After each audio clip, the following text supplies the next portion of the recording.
চিংড়ি মাছের রেসিপি কেনা ভালোবাসেন, চলুন চটজলদি 10 থেকে 15 মিনিটে পুরো প্রসেসিংটা করে নিলাম। প্রথমে কড়ায় তেল দিয়েছি, চিংড়ি মাছগুলো ততক্ষণে কেটে ধুয়ে পরিষ্কার করে রেডি করে নিয়েছি।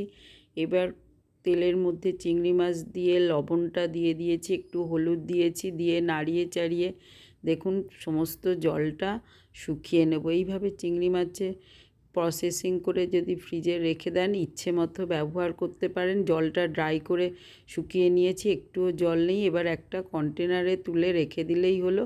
সামনে থেকে দেখিয়ে দিই কতটা ড্রাই হয়েছে। ততক্ষণে আলু আর চিংড়ি মাছ নিয়েছি, আলুগুলো লম্বা করে কেটে ধুয়ে নিয়েছি। এবার প্রেশার কুকারে সর্ষের তেল যোগ করেছি, আর একটু তেল দিয়ে গরম করে নিয়েছি। নাড়াচাড়া করে দেওয়ার পরে এবার একটু জিরে ফোড়ন দিয়েছি, 2-3টে রসুন কুচিয়ে নিয়েছি, সেটাই যোগ করে দিলাম দেখুন প্রেশার কুকারের মধ্যে। এবার একটা শুকনো লঙ্কা কি 2টো শুকনো লঙ্কা যোগ করে দিন। 1 মুঠো পেঁয়াজ অর্থাৎ একটা বড় সাইজের পেঁয়াজ কেটেছি, সেটাই যোগ করে দিলাম। একটু এই সময় লবণ দেব, নাড়িয়ে চাড়িয়ে পেঁয়াজটা সামান্য সময় ভাজা হয়ে গেছে দেখুন। এবার আলু আর চিংড়ি মাছ যেগুলো কেটে রেখেছি তার মধ্যে আলুগুলো প্রথমে একটু যোগ করে দেব।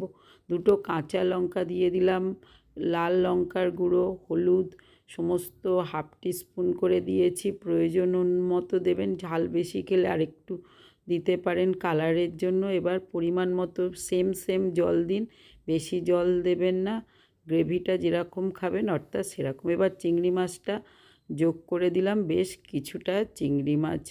এইবার একটা প্রেশার কুকারের ঢাকনাটা যোগ করে একটা সিটি দিয়ে, সিটি তুলব না, রেখে দেবো। দেখুন ঠান্ডা হয়ে যাওয়ার পরে খুলেছি, কড়াই দিয়ে একটু ধনেপাতা দিলাম। এই প্রসেসিংটাও প্রেশার কুকারে করতে পারেন, ঠিকমতো দেখা যাবে না বলে আমি কড়াই দিয়েছি। এখন নাবিয়ে ধনেপাতা ছড়িয়ে দিয়েছি।